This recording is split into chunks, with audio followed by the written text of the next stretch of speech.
Hello, good evening or good morning.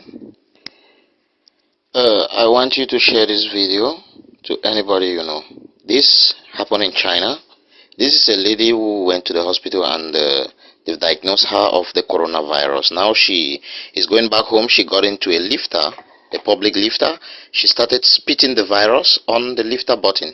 So please watch it carefully. You have to be careful the way you use public things nowadays because the world is wicked. People are so wicked. Just watch what the lady is doing. Watch the video carefully.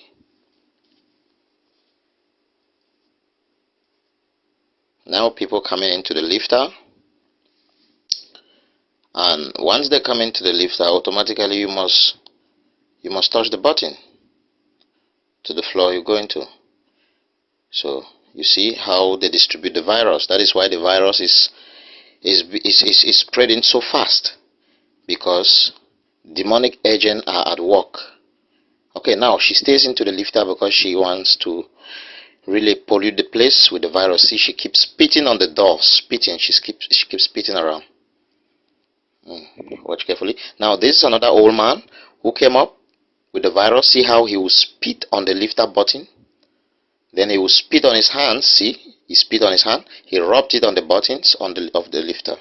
Just watch. You see? Yeah. This is how they distribute the virus.